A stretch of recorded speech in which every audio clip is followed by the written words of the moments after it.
Hello, everyone, and welcome to the January 12th, 2022 live stream. Lovely Chris over here is in Jamaica on the trip I should be on right now, but am not. Hello, Chris. Indeed. Hello, Brian. How you doing? Not too bad. Not too bad. Yeah. So Jamaica, it's warm I believe it. and there are many drinks and there's a lot of water. Water is good. Stay Yeah. hydrated. Stay hydrated. Although some of it you don't want to drink. If it's got chlorine or salt in it, probably not. No, probably not. But luckily they have water everywhere. Have you They hit up do. the infused water yet? Are they doing that again? Like on the bars, they'll have a big, huge jug of water No, I haven't being seen infused.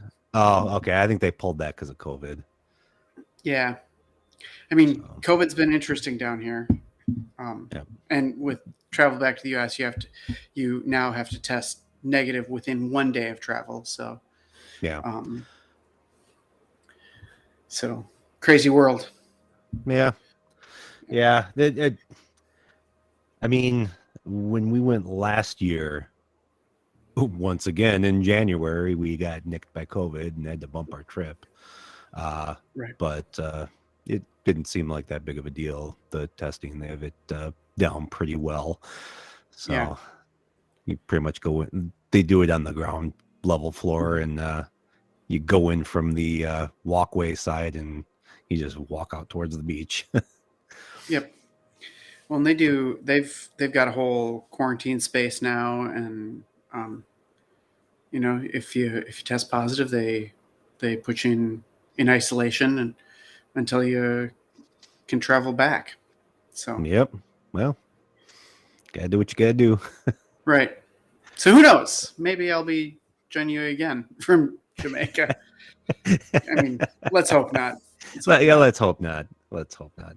Luckily, they include free insurance that covers that. So, right. But that doesn't cover the inconvenience. Right. I mean, I could work, not quite as effectively, but I could work pretty effectively from here. So, but got family and things to get back to. So, yeah, they should. What they should have is like a teleworker package. Come down for a month, get maybe dorm-ish accommodations. Yeah, it doesn't have to be like full all-inclusive. Yeah, there's a place in the Maldives that does that. I want to say it was $4 or $5 grand to go down for a month, and you don't have their best accommodations, but it's still a nice room. It's still in the Maldives. Right. But you go down there, you have decent connectivity, and you work while looking at the ocean instead. I think I could totally dig that. The only difference with that is it was not an all-inclusive, so you're paying for food and whatever. Right. I think you got like a daily voucher to cover something, but it was like, okay, well, that's your breakfast every morning. Right. Yeah, the all-inclusive aspect of the resort is nice. Like it's nice to not have to worry about anything. It is strange to have that experience. Like you get conditioned in the States, like, okay, at the end of dinner, I'm going to pay my bill and give a tip. And like all of that, like end of dinner ritual is just gone. Yeah, no, you just get up and leave when you're good and ready. Right. So that's been super interesting. With all the stuff that's going on with COVID and the lockdown, it's gotten me thinking more again about all the work that IT teams have done to like get COVID people up and running. Yeah. Oh, absolutely. It was a big scramble for everyone to get work from home solutions in place. Right. Almost every company was caught off guard. And like I think the teams that did it did amazing work to get it done as quickly as they did. Oh, absolutely. Like so many companies went remote, and like there's huge strain on that supply chain. There's all kinds of stuff that you got to have to do that job. And so many companies managed to get it done quickly and pretty well. Like I watched the company I work for, that team handled it like really well. They had everybody. I think they had everybody geared up and out in like a week, maybe a week and a half, Yeah. which is honestly, that's pretty impressive. Like, you're talking about relatively small teams getting people out and getting everything squared away that quickly is a Luckily, lot. you guys were already moving on that with some of your Right. stuff. Right. Imagine if you had tried to do that before your migration to G Suite Right. I mean, without Meet, because you guys had like 4 licenses of Zoom for the entire company before right. that. That wouldn't have gotten you very far. No. Or you had the one conference call number that you could use, that people could use, but Yeah. And like I will say, like this is one of the cases where like cloud is great. It, honestly, if you're trying to manage email by yourself anymore, um, it's a waste of time. Somebody else can it do it is. better. It's Right. is what it Um, is. O I three mean, sixty there are five, cases. Google, someone. Yeah. There might be cases if you're in a particularly security sensitive industry or you've got requirements from a vendor or something like that. Like, but even then, like the big cloud providers can handle most of that for you in a really um, pretty simple way, and you're not managing your own servers. But yeah, that move to like cloud productivity suites really like having that in place for really like a couple of years before we had to tackle COVID made it a lot easier. Like I'm a huge fan of Meat as a product now. I was, I thought this product's all right ahead of COVID, but after, It was barely serviceable 2 years ago. Now right, it's it did the job 2 years ago. Just didn't do it right, spectacularly. right. Now it's pretty darn good. It's almost to the level of Zoom has I, also improved significantly well, in and every way. I think it's actually better than Zoom. I There are think some things I really overall, like. The yeah, multiple people being able to share their screens at the same time. Basically, it shows up as another participant, and you can like click through them. right, That's really cool. I kind of wish you could do that on Zoom because I've had yeah. meetings where that would have been very nice. Well, and audio support is better on Meet than Zoom. Like I've had most of the other stream, Meet platforms or Meet analogous platforms have challenges with various audio setups, and I've had the fewest issues of that with Meet of all of them. And I've absolutely had people that like for whatever reason their computer struggles with Meet, so like it's not a universal thing. Like I'm not It's certainly not not as bad claiming as Teams. that. Almost The number of times everybody's. I uh, mean, even that has gotten better, but it used to be pretty awful. I mean, within the last 4 months, I've had issues with Teams, um, like a Teams meet with Microsoft, Yeah, like to the point where I had to send them a Google Meet so that we could get yeah. something done. Um, and like when your internal support team is struggling with your product, it's not a great selling point. Um, but I mean, I've had woes myself. I somewhat forgiving of those things. Um, Not a huge fan of Microsoft support to begin with. It's just Yeah. painful. But um, yeah. So yeah, I became a huge fan of Meet over COVID because it's graceful. Its capacity for handling honestly most of the meeting sizes that you need to Yeah. operate. What is Um, the maximum now? I don't think it's 50, but I think it's close. Um, Okay. and and if you're going to get that high, there are other solutions out there that are probably better. Yeah, because then you're probably looking more like a conference kind of setup where it's like a virtual Right. conference where that's not the right product for that. They have stuff for that because Yeah. there's not going to be 100 different people that are trying to talk at the same time. You Right. have maybe 2 or 3 people that are talking, and you usually switch between them or some sort of panel, and then everybody else is just consuming maybe a chat. But at that point, Meet, Zoom, none of these are the right product for that. Right. And I mean, the one thing I'll say about some of the other products, their chat in channel is a little better. Like basically all the products have a slightly more sophisticated chat feature in channel. But Google's now taken to they just now set up a Google Chat session for any meeting you have scheduled. And that has a lot of capabilities. So, different way of thinking about it, I guess. But it's been interesting to see how that space has grown. All of them were offering it free for a while, and some of them still are, which is good to see. If your product is good, offer it to most people for free at some level. And then if you want more features, pay for it. Because there's certain features that as a regular user, okay, maybe they'd be nice, but most people that are in an enterprise would never need, like recording, especially recording to the cloud. Right. That's one of those things is always going to be a premium feature. Right. And to be perfectly honest, I think more of the cloud platform, like enterprise level, should make that more accessible, right? Like if you recording the cloud, it has some cost to it, but they're not that big. And a lot of cloud providers for record to the cloud, it gets pretty expensive pretty quick. Or you have to be in the more expensive tiers to get that. And I mean, storage is cheap, man. Well, they already have it. Okay, you dump it right in my Google Drive.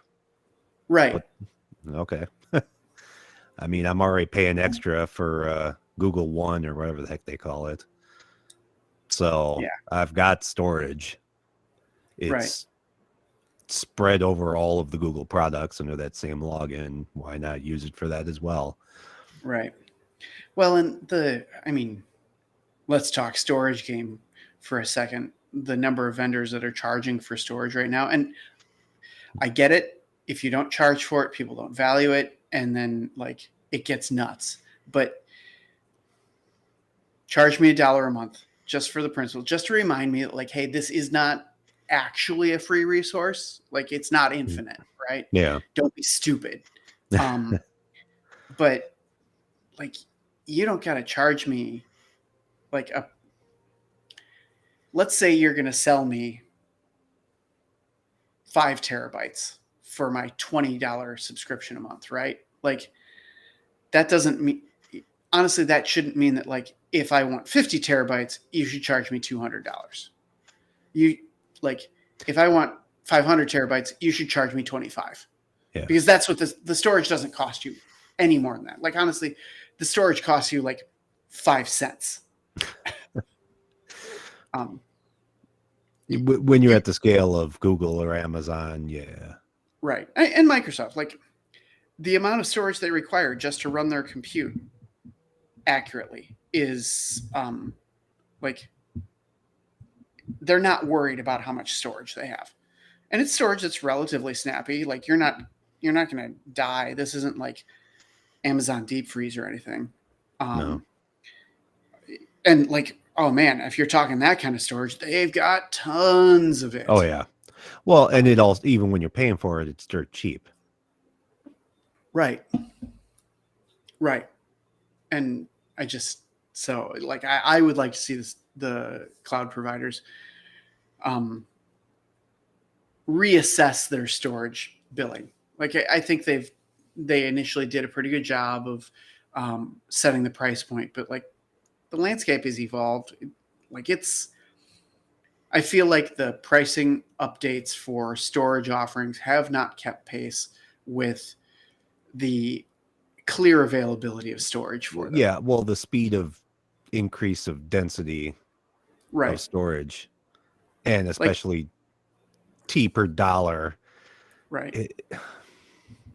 End users are not growing at the same rate as compute and business users, right? No, and the pricing is basically stuck from 5 years ago, Right. whereas drives are twice the size and twice the speed and half the cost. Right. And you know what? So One consideration is maybe it was a loss leader 5 years ago, right? And they're correct, trying and to it's bring finally that caught up. right. Maybe they're trying to bring it into correction, but that is not the sense that I get based on licensing schemes that I've seen. Like, yeah, they're making adjustments, but they're not huge. Yeah. Like, it's not the aggressive pricing that you would expect to see if they were trying to turn something from like loss leader into profit center. And the discounting schemes are still very present. Yeah. So yeah. Mm. But anyway, congratulations to operations teams that have like taken Made the shift successfully. Right. Look, there's a lot of really traditional workforces that, like, if you'd asked them pre-COVID, well, you know, what's your opinion on remote work? They'd have said never, right? And then COVID Oh, hits, absolutely. And I guess we're going remote, and like their operations teams are like, okay, you said never, but yeah, we can make that happen next week. And like, it's not like you were completely unprepared. Your equipment provided features that perhaps you were never going to use because the business wasn't going to let you. And then you're like, okay, we're going to use that. Let's fire it up. Like the number of companies that suddenly had like large number of users connecting to VPN. Well, and the biggest problems were people that didn't already have company issued laptops, people Right. that didn't have webcams and headsets. Wow, those were still hard to get 6 months ago. So a year and a half in, and supply is still pretty thin. I mean, there's other factors. So here's the thing. Like I have experienced, like I've experienced both things. I've experienced like the lack of supply in some things, but I've also found like supply in areas where people are telling you, oh, there's nothing there. And I'm like, what do you mean there's nothing there? There's like, I can go on Amazon and have one tomorrow. Right. And like, I mess around with, I like to mess around with Amazon. No lie. I like to go and, you know, like mess with quantity orders and that kind of thing. So like I'll experiment, like, okay, you say you can get this to me tomorrow, but what if I want 50? Yeah. And like I'll or put 50 500. in. Right. Well, like I'll put 50 in my cart and see what the delivery date changes to. I've even gotten on chat a couple of times just out of curiosity. I'm like, all right, so like it says that 50 is going to take 3 weeks. Can I get you to ship that in separate quantities? And then like, when can I get them? And like, they're, you know, it's not universal. If you're trying to outfit a company of like 1,000 people with the same exact headset and webcam, you're going to struggle, right? Like the inventory is just too dispersed, and honestly, it may not be there.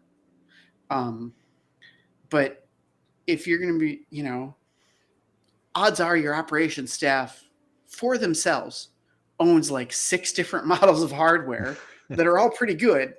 And like, yeah, you can start to outfit your workforce pretty quick. Anyway, so from Katie, the companies tossing remote work into the window. You know, I know that happened, and I understand the plight of the companies. I don't have a lot of sympathy for them. Like, no, but there's a lot of smaller to medium-sized companies that just weren't staffed for that level of additional handholding, especially places that weren't prepared for the remote working to begin with. Now all of a sudden they have to figure out a VPN solution and roll out to a bunch of people that probably don't have hardware, don't know how to use it, don't know how to use the new software. The staff doesn't even know how to use the software or how it works. Or right. Yeah, there's a lot of issues. Yeah. Oh, and yeah. Oop. Yeah. Yeah. I mean, I've worked a fair amount of time in my career for doing service and support for small and medium business, right? Like as a managed service provider, or as like primary software vendor that also did a fair amount of hardware support for customers. Like I've done a lot of that work, and there are absolutely companies out there that don't have the capability. And like, I'm sure the managed service providers of the world, like, you staff up for a specific level of work when you do that. And then suddenly, like, you've got an influx of, double, triple, quadruple the workload. Yeah. They're going to break. Like, they're not going to get it done. And what are you going to do? Move to another MSP that's also overloaded and understaffed? And right. Yeah. And what's the company going to do? Right. Like, it's unfortunate that, like, you toss us on an operations team, and like, I think that a lot of companies are like, well, operations, get this done for us, right? And then, and we really want to be back to business as usual, just remote in like a day, and that's an unrealistic expectation. Like, maybe have your accounting department call the local MSP or the local computer shop and like, we're gonna send you 20 people in the next 3 days. Can you handle it, or how many can you handle, and what do you need? By the way, here's contact information for the people you might need to get a hold of. Like, these are things that don't take real long to think about, particularly if you're like in operations or honestly even in accounting. They get that stuff to some degree. It was a scramble. It was a rough time. I'm just shocked at how many companies did manage to get it done. Because I honestly would have expected more companies to end up like, you don't have much of a choice. It's do or die. Yeah. Like, a lot of the companies that had that capability suddenly managed to do it. And like, obviously you can't do restaurants remote. Nope. But like, you look now and it's not, there are small businesses like that have that capability of going remote that somehow managed to survive, and there are others that didn't, and that's rough. Like, otherwise viable businesses that get killed by COVID is never something that you want to see. Like, no, but it happened. Yeah, it absolutely did.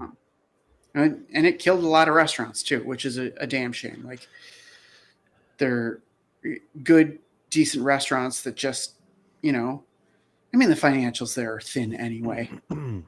So, I mean, we saw that even in Wisconsin, where things were locked down for a very limited amount of time, and we pretty much got back to normal within a month or two tops. Yeah, about normal-ish. Like, it's, the world is different now, right?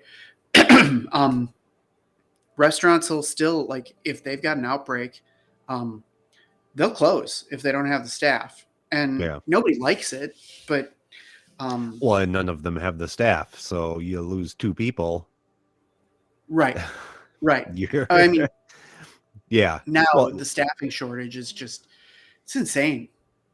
Yeah. Like that's a bit of economics that, like, I don't understand. I really don't understand how the number of people that apparently needed some kind of job, like, or thought they did, and I think for the most part did need a job, that seemed to have evaporated.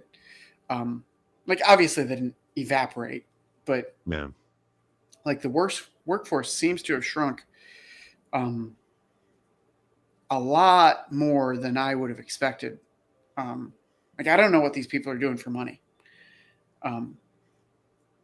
Good question. I mean, all those unemployment insurance extensions have gone away at this point. Right. And even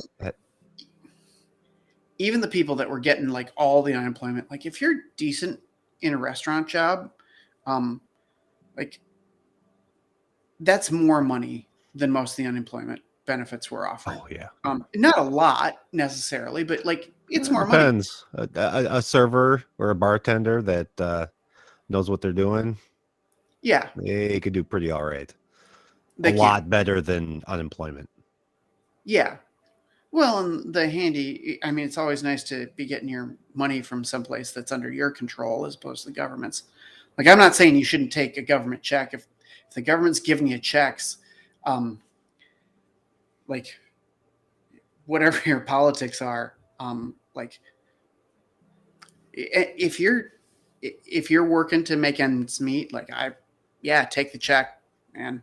Yeah. Because you not taking it doesn't mean that they're not going to put them out, right? No. Like, you know, do I want Elon Musk to take, the equivalent percentage check? No, I don't. Like, that's all right, Elon. You can forego your government check. 10. I don't want you to get 75% of your income in a check from the government because that's what they feel like they should give you per week. Like, that's all right. Yeah. It's all right. But yeah, like I just, and it's gone on a long time. I know what it was like when I was at a stage in my life where, frugality was definitely a consideration in my life. And I don't think I could have ran on that for as long as it's gone on. Yeah, I couldn't have either. I've definitely been in that position though, but yeah, not for 2 years. right. Even like, I've had stretches where I've been underemployed, and like you, as an IT guy, like I take contract work and that kind of thing, and but you're constantly looking for a job because, man, steady income at a reasonable rate, that's king. Knowing that you've got money to pay your bills and knowing what you've got to pay your bills, super critical. Absolutely. So yeah. COVID. I mean the Omicron thing, or as I like it to call it, Omnicron, because to me it should be like a Decepticon. Let's defeat the Decepticons. Omicron has got me thinking about it. Like the infection rates are pretty high, and like, hospitalization and death rates are pretty low. Right. Like, if it's going to take a turn, like, this is not the worst turn it could have taken. And like, I'm happy about that. Yeah, absolutely. Like I don't want, I mean, I wouldn't even know I had it right now if I had to take a test. Right. And that's a little bit of mild congestion. Besides that, I mean, it's basically nothing. So, I mean, well, and is that lucky in that regard? But is that Omicron or is that winter? No. Right. I would have assumed it was winter because I'm usually stuffed up from about September till May, anyways. So, I mean, I'm the same way. Yeah. And like, I said this when COVID came out, that, you list the symptoms for COVID and I'm like, okay, well, it's March. What's the difference between COVID and seasonal allergies? Now it turns out like, my case of COVID was worse than seasonal allergies. Like, I wasn't feeling great for like 6 days. Like, I felt pretty awful. But I had salmonella once in my life. I will tell you that salmonella, like a pretty severe case of salmonella, that was way worse. Like, I felt awful with COVID, and like, you get in the headspace with it, like, oh yeah, this is awful. How long is it going to last? Because like, there's some people that are still suffering symptoms, like months, and like at this point, a year and a half, 2 years on, that's brutal. But once I came out the other side, I'm like, okay, all right, I understand this. Do I ever want to do that again? No. But I don't really want to get the flu again either. Yeah. I'm not saying they're the same thing, but I definitely do not want salmonella again. So do you think the work from home will keep going? I do. I I think there are companies that will make the choice. Obviously, it's a spectrum, right? I think there are companies that will make the choice of like, oh, well, COVID's done or done-ish. Let's bring you all back, Yeah. because they haven't. They, for whatever reason, they've decided that that's how they want to roll. But I think there's a ton of companies out there that now that they've gone remote have discovered that, like, yeah, maybe productivity isn't as good as it was, or maybe it is, but workforce satisfaction, I think, on the whole, is better.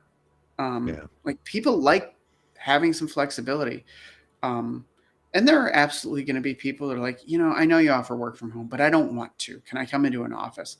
And I think that's something that a lot of companies are going to have to figure out. Like, how do I deal with this varied level of workforce? But I think that's a solvable problem. Yeah. Shared spaces, conference rooms that people can check out for the day, or hot desks. There's all kinds of solutions to these problems. Right. Uh, Well, and people that primarily want to be in an office space, like, you're not going to get away with just 100% hot desk, right? Like, there are going to be people that do better in an office space, know that about themselves, and want their employer to provide that. Um, like, you're still going to have I think companies are still going to have some place to do business out of, right?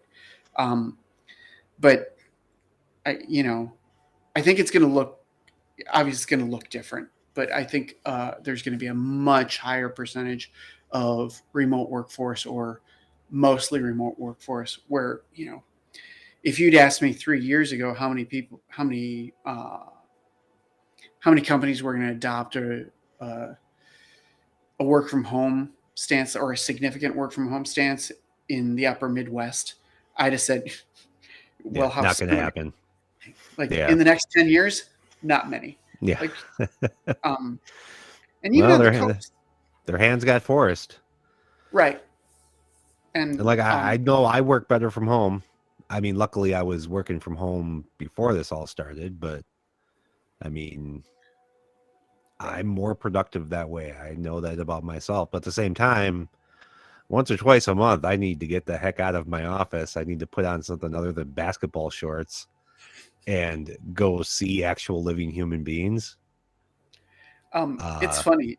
I so I don't go into the office all the time, but I'll occasionally put on, like, you know, office clothes, and my Wendy, my wife, will look at me like, "Are you going to the office today?" no, And a good percentage of the time I am, but other times I'm not. Like, you know what? I needed to get, like, dressed today. Like, I'm yeah, never sitting there in my like, I don't work in my pajamas. Um, like, I'll put on a t-shirt and some pants and do some work, and that's great. Um, and in IT, like, that's, in a lot of IT organizations, that's the uniform anyway. Like, oh, you are fully clothed and not wearing, you know, something that has angels and unicorns on the bottom. Um, you're like business formal. yeah. Um, but Well, I mean, you know me, I was always a shirt and tie guy almost yeah, every day, except for when we were doing stuff, moving stuff around.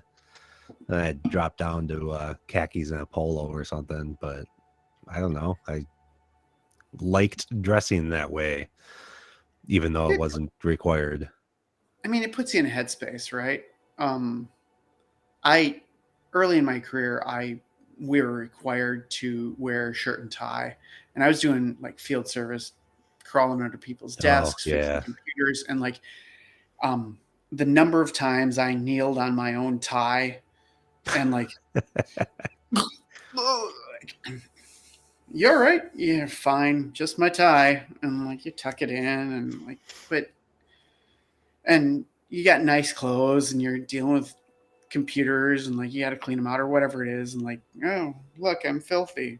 um it just, it happens. um Yeah. but yeah, that got me over the idea that I ever wanted to be like permanently shirt and tie guy. I still have them. Like there's always the possibility that like the company I'm at now could switch dress code back, or I could, at some point in the future I could go work for a company that has more of that dress code. So like I have way more ties than I would need. Like I've got probably 30 ties that, unless I go back to that more formalized setting, I won't ever wear again. Yeah. But man, when you're shirt and tie every day, you get bored. And like, I've got three different styles of white shirt, or like whatever. Like you want to do something to mix it up. So, and ties are easy. Yeah. So I own a lot of them. Thankfully, like people are over buying me a new tie. Like it's really rare that somebody will buy me a new tie. So, and if they do, like it's really specific or specialty. Yeah. Like I did get a new tie for Christmas, so that I can wear it to Irish Fest. Okay. Yeah, I probably haven't got a new one in 3 or 4 years, but I mean, I have probably a similar number, at least. Probably close to 3 dozen. Yeah. Yeah. And I've thinned the herd a couple of times. But like I've been working for 25-ish years, and like I think the herd on shirts, ties, unless they get damaged, I've still got basically every tie I've ever owned. right. Yeah. Crazy. Yeah. Shirts I have to rotate through pretty quickly though. Just because they get weird too quick. You wear them half a dozen times, and and I was always getting mine dry cleaned, so that gets expensive too. Yeah, because I was doing so much like for IT, relatively physical work and dirty work, I really quickly landed on like easy care, like be able to wash them at home shirts, and I've never looked back. If something requires a lot of care from a shirt standpoint, I'm not wearing it. Like if I can't like washer, dryer, hang it, and have it look decent, yeah, I'm not getting the most impressive looking shirts, but I don't care. I just like the nice thing about some of those easy care fabrics, they're also pretty durable. Like the first time you've had a day where like you've had to clean out 4 different completely gross computers and maybe work on 2 or 3 printers and get toner on you all over the place. Like toner is the worst. Like you're looking at this nice white shirt that like, well, I hope that comes out. Because black toner, bad. Red and blue toner on the same white shirt, whew, not. You're time like for a new shirt. Yeah, it's not coming out. I mean, interestingly enough, it does. You can't even bleach out toner though. No, like it's all about handling it. Like, but I've absolutely had shirts that have been ruined that way. But more often than not, like you can get it out. Ink, no. Like anytime you're running like inkjet stuff, if it gets on you, you're just, well, I got a shop shirt. Yeah. I got a smock for the kids. Yeah. There's some stuff that comes out and some that doesn't. So I can see stats right now. How many people we got on? 3. Knocking it out of the park. Better than 0. Better than 0. That's all right. It's a weird time. So did you see the Coinbase announcement today about what they're doing with their workforce? I didn't. So they are 4 times during the year, they are going to give everybody at the same time a week off. So basically just turn off the lights for a week 4 times this year. I mean, the reality is that they will mostly turn off the lights. Well, it'll be like support staff and very skeleton crew. Yeah, they're not like, we're just no trading this week. Right. That's given the not going to topic happen. of this channel, the people that are going to like still be in the office are operations people, right? Like That there's going to be potentially. like there's going to be like a handful of junior operations people, and I don't think they're super dumb. So like a few senior people that are going to be like, yep, we're keeping the lights on this week, and they'll get their break some other time. Yeah. Um, but and honestly, Well, they're going to like that because well, the nice thing about, I mean, because then you're not, I mean, vacation is rarely vacation for us. You've still got to kind of pay attention to what's going on. right, Except for support staff and peeps like us. right, W2K. yeah, Yeah, there are definitely going to be, and like for Coinbase, it's probably their outsourced support staff that is going to be the ones that are working. yeah, and that's the thing. Like they are using outsourced support, but and obviously, like if somebody's part of their operations team and they're on vacation, like it's going to be a known quantity. Like it's a known quantity for me. If the world blows up, um, there's a shot I'm getting a call, Yeah. and like then I'm gonna leave the pool or the ocean and I'm gonna get to work because like that's the job. Yeah. Like we're not brain surgeons, right? Nobody's gonna, for the most part, nobody's gonna die No. if we don't do what we do. But um, if you've got knowledge that somebody else doesn't have, and like it comes down to crisis time, you're getting the call. Well, and if you have knowledge that somebody else doesn't have, and that knowledge cannot be waited for a couple of hours or even a couple of days, Right. maybe that's a management issue more Um, so than a you issue. and it can Because be that's right. a single point of failure. Right. I mean, I'll tell you what. I've worked in well-staffed departments a couple of times. It's not common in No. operations work, but I've worked in well-staffed departments, and even then, um, like it's tough to get enough coverage to really have like at least two people that can cover everything well, um, and then to guarantee that like those same two people are never let off. That's a big burden for management to bear, um, because like there's no system we have that like isn't critical at some point, right? Yeah. Yeah. um I mean, I guess there are some systems in any environment that like yeah, that can be off for a couple of days and nobody's going to notice. I mean, during COVID times, if the printer is offline for a couple of days, like nobody's going to notice. But there's enough systems out there, and it may be a little niche thing. um, it's a tough burden to bear. At the same time, there's also like critical systems like, hey, you know, we need more people so that like we can have expertise on our virtual clusters, so that somebody can take a vacation once in a while. Um, so yeah, from that standpoint, like if you've got expertise that nobody else has, um, yeah, that could be a management problem. It could be a you problem.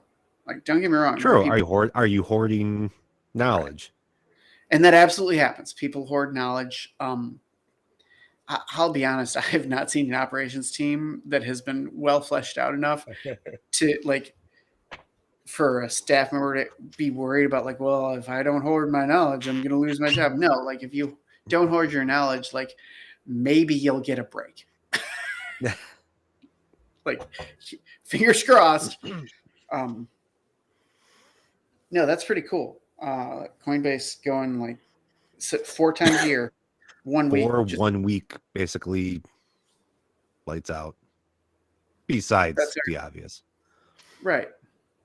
Yeah, it's an interesting strategy.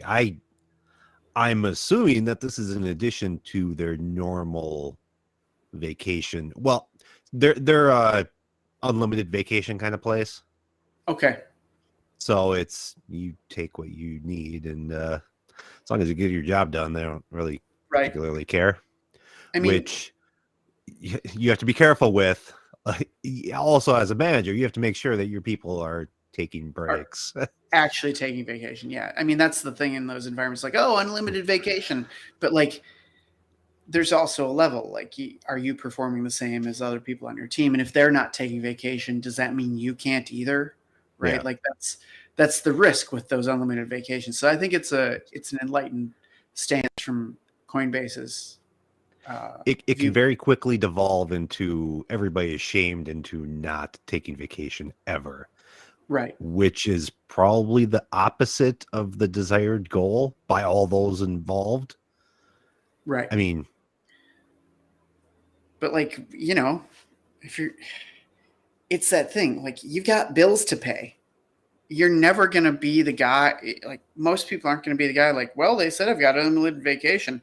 I'm going to take them at their word. When like everybody in their, in the workforce is like, yeah. eh. Like, do you want to be the first one to test it? No, I don't Yeah. want to be, I don't want to be the front lemming. There may be seals in that water and I'm a penguin. Right, like, Well, yeah, I mean, you also have to accomplish your job. You have a team that's depending on you. If you're not effective, well, right. So yeah, like I think it's a good move, particularly for a company like that. It'll be interesting to see if anybody follows suit. Uh, what is it, Finland, that has gone to a 4-day work week recently? don't know. Wherever Spotify is based, apparently went like full on 4-day work week. So, all right, I'm going to step away for a second. I'm going to let you, Phil. Best of luck. Oh yeah. My one topic in the hole was Coinbase. There's not a ton going on. It's early in the year. Nothing exciting has happened. I don't know. Anybody listening have anything on me? Or for me? Which is slightly less awkward. Apparently not. How about Catherine? You still listening?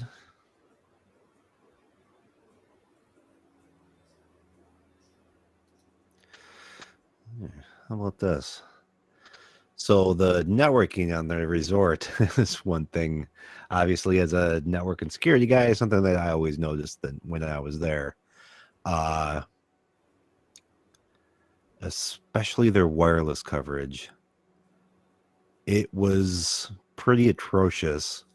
I mean, just the fact that it appeared that every AP was running like a dozen different SSIDs and like overlapping channels everywhere. There'd be like an entire wing of the rooms would all be on the same channel. It's like how's little minor things like that anybody that's been doing this for more than a week should know how to address.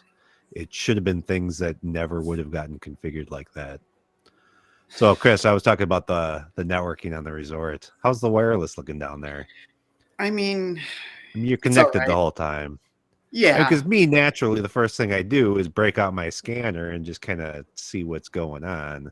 And one of the things I noticed when I was down there, especially like the first couple of times, it was definitely worse than it is now. They've done some remediation, but it was every AP had a ton of SSIDs, and there would be weird things like a whole bunch. There'd be like a whole string of APs that were all on the same channel, or there'd be like channel 1, channel 2, channel 3, channel 4. Like, what the hell are you doing? Right. That's not how you configure this stuff. But I mean, was it somebody that just didn't know? Does nobody care? Uh, A little from column A, a little from column B, I think. Like what I've seen so far is that um, a lot of people wear multiple hats here. yeah. Um, and that can be rough. It ultimately is a hospitality industry, hospitality business. So like, they tend to run really thin on IT. Um, and there's like basic stuff that like big hotel chains have got figured out, right? Like, let's give you smart TV and let you connect to it. That amenity is going to be something that's going to bring you back. Um, like they've got smart TVs in the rooms. They've got network cables plugged into them, but you can't connect to it. Like just little stuff like that. Like, all right, yeah, you'd have to reconfigure, every TV on the property, but like you could turn that over pretty quick. And then like have a new feature to offer. But in it, who knows? Maybe they're in the process. But yeah, the Wi-Fi, particularly for like you're a resort in a foreign country, people are going to want to have some connection at home. Like today, you're going to want to have a connection at home, Well, and yeah, and connectivity on an island is definitely an issue. Getting any kind of decent bandwidth connection is very rough. But I'm pretty sure they have a pretty solid connection. It's, I mean, hell, if I could tack on an extra week on the end of my vacation, hell, I'll even send my wife home where she can help. Uh, right, we'll like yeah, we'll play a week and then we'll work a week, or vice versa, right. and we'll pay for the other week. I'll just do some work. I would find it interesting. I mean, heck, I offer my family a free stay and like a little childcare. I'll go to work. Because it wouldn't actually be worth it for me. I would be losing money working for them for a week, but Right. because it would be interesting. Right. Like it's an interesting, fun problem to solve. And it Usually, has the Rick. added benefit of like benefiting you in the future. Oh, absolutely. Yeah. And I just don't like to see things not done well. I mean, it's a suboptimally. And like I've been watching people have their devices and they're having a good time. And but they are pulling out their devices and using them. And, Oh, absolutely. you know, um, I mean, one thing that's changed from the first time we went to Jamaica till now is cell coverage has gotten significantly better yeah, in that time period. We've gone from basically 2G to at least LTE speeds. So, I mean, yeah. that helped a lot. In the resort corridors, I was watching as we were driving in. Like when you drive through the center of the island, like cell coverage is pretty sketchy. And that's understandable. There's not a whole lot of people that live out there. Well, But the people that do live out there are the people that have the hardest time getting connectivity. right, and it's a function of economics. Clearly, like, are you going to like if you have a bunch of people that are making 20 Jamaican a day or whatever this pay rate is here, can they afford cell service at a level that's going to cause a cell company to go improve service? No. But like when you have a resort centric area where you have people that will make decisions about where they go based on cell service, yeah, you're gonna do what you can to bump that up. Well, and people that will definitely complain because I'm sure tourists Yes, complain a lot more than locals do, right. or at I least am. louder. Yeah. I'm curious to to find out what the signal bandwidth component is. Sure. Is it undersea cable, and if so, how big's the pipe? It's going to be undersea fiber I mean, to the island. Yeah. yeah. Like, do they have to go around Cuba? They make. Oh, good question. Yeah. Because it's still, I think it's still closer to Florida than it would be to go down to South America, and that's all new issues. Right. But like, if you Good have question. to go around Cuba, is it suddenly easier to go to Mexico? Maybe. Well, and is Starlink going to be a viable option for them at that low of a latitude anytime soon? Yeah. I mean, you get below the tropics, and satellite gets a little. Well, and they will have coverage eventually. Don't quote me on this, but I don't believe they have good coverage that far south yet. Yeah. So, hello, Rick. How's it going? Hello, Mr. Brian. Hello, Mr. Chris. Hey, Rick. How are you two fellows doing? And I'm Chris, good. I hope you're enjoying your stay. I am. Like the room is fabulous. It's a nice room. If this were just a hotel room, I'd put it in the top 10, top 5 I've ever stayed in. Like, I've stayed in probably 100, 200 hotel rooms in my life. At one point I did a fair amount of traveling. So,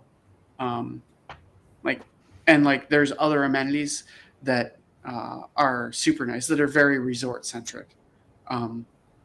And like, I like them. The all-inclusive nature is kind of cool. Like, it's not normal that you walk into a hotel room and there's a reasonably well-stocked bar. That's always a bonus. Just help It's yourself. a bonus.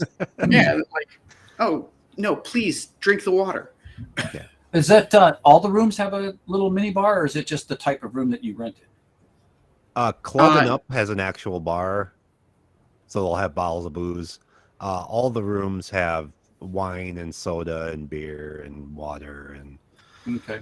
yeah. And then if you ask when they come around, because they'll come around to refill it every day, usually every day. If you just tell them if you want more or something, or not something else, or you want different wine or whatever, you just let them know. They don't care. They'll just bring whatever you want. So we always tell them, yeah, just fill the fridge with water. Yeah. In fact, that is and it's an oddity. I've asked other people, like, hey, is like your water getting refilled? For some reason, our room isn't refilling with water. Maybe the word got out. Well, that guy, drink much water. Have you seen the person that comes around and refills? No, we have been out. Oh, okay. So, yeah, it's been interesting. Or you just there's the coolers that are full of the bottled water and ice. Just grab a bunch and load up your fridge, and you're good to go. Yeah. The other thing that's been interesting. Go ahead, Rick. I'm sorry. I've seen some Facebook posts and stuff, and it looked like you were having a good time, and it looked like Wendy was having an excellent time. She is. Excellent. I mean, both of us are. So, I will tell you, if you can find a way to get down here, it's a nice experience. I'm already booked. Yeah, like he's booked for November. I'm not a cold weather creature. Or I'm sorry, I am a cold weather creature. So like being down here in the heat is, it's a bit much, but it's not obnoxious. Good and hot down there right now. It's like Low to mid 80s. Yeah. That's why we go in January. It's probably the best weather for us. So low to mid 80s is like right in my wheelhouse. So that's right. Yeah. It's creeping up on my limit, to be honest. But there's water everywhere, and I'm on vacation, so like hanging out in a swimsuit all day and I swam in the ocean for 30 minutes, and then we hung out by a pool, and I was hot, got in the pool. I don't have any complaints. Yeah. Yeah, I mean, there really shouldn't be anything to complain about down there. Yeah. Right. That's awesome. Well, I'm glad you're having a great time. And Yeah. I heard you when I jumped in, I heard you guys talking about like bandwidth. And Brian, you're saying that mobile speeds are getting better. You said they were about LTE. Oh yeah, a big change from when we first started going down there 5 years ago or so. So I bet there's like 4 or 5 of us that can get down there and really soup things up for them. Probably. Well, just getting their Wi-Fi set up right would be a huge improvement. Yeah. Right. So it's just minor stuff. It's little misconfiguration stuff. Yeah. It's putting stuff on goofy channels where it doesn't belong. It's, I don't know, the stuff that we could resolve relatively quickly. It never should have been set up like that in the first place. Yeah. I mean, because bigger issues like AP placement, maybe they're not optimal, but there's enough of them where it wouldn't even matter.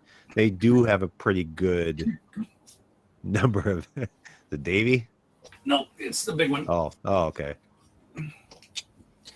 So yeah, I've seen that. I've noticed that in a lot of hotels and whatever. Oh yeah, yeah. And we were talking about that. Hospitality in general is the bigger chains, like Chris had said, kind of have it figured out. But Sometimes, people that depending on don't where have you're it at. figured out really do not have it figured out. I was at Holiday Inn in Dubuque, Iowa over this past weekend, and they don't have it figured out. It was easier for me just to fire up my jetpack and run off of that. Yep. So, I mean, it's a big chain, but it's, Dubuque, Iowa. Yeah. So, Well, and hotels have they started offering internet access, but their bandwidth did not keep up with it at all. And you know what? You say you're a 100-room hotel. What you need to run your business is way different than what you need to run, exactly. 150 streams of Netflix. Yeah. And customers don't care how challenging it is for you. No, they don't. And it's actually bandwidth, at least in the Midwest here, is actually starting to get reasonable. Mm-hmm. They're catching up with bandwidth on the West Coast and on the East Coast. And so the pricing is coming down.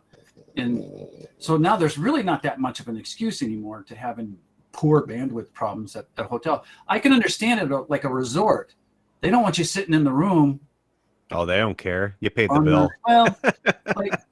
If you're in Las Vegas, TV is really bad and internet's really bad, but there's a reason for that. That's understandable. In Vegas, they do not want you hanging out in the room. No, they do not. So, but here, you want to hang out in the room, they'll check in on you. And that's what some people do. Everyone vacations differently. Right. Some people like to hang out in their room. That's fine. You do you, boo. The couch is comfy. The bed is comfy. There's a little patio with a nice table and chairs, and even a bathtub. Okay. Yeah. I'll say this: if you're coming down, and you can swing it, get the room with the bathtub. They're nice. They got to walk out. Yeah, I bet we've got a first floor walkout.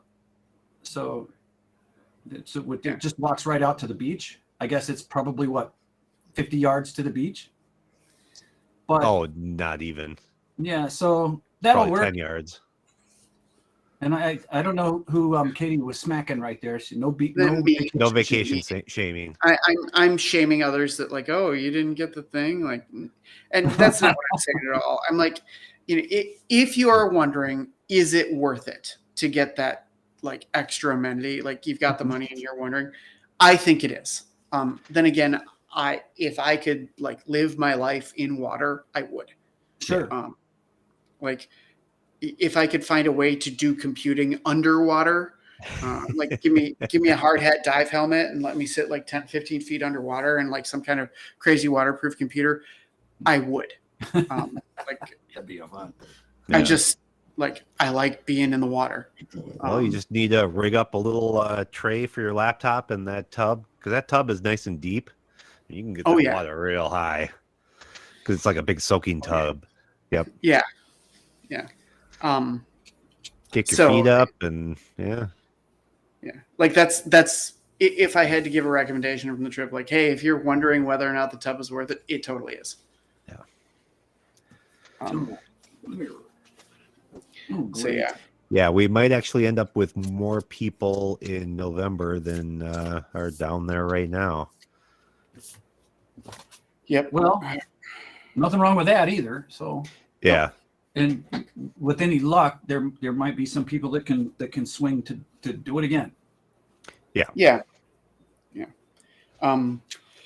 Yeah, a bunch of, I mean, it's been a topic of conversation a little bit. And I think a number of people are going to try. Yeah. You know, I know there's some find people that can't family. make it because it's peak retail season right then. Yeah. So, but and that's unfortunate, but it actually does work out better for a lot of other people that we wanted to have come. So Right. it sucks. Unfortunately, one of them that can't go is my son because of school. So that's Right. why we're going in March as well. So, which is painfully expensive.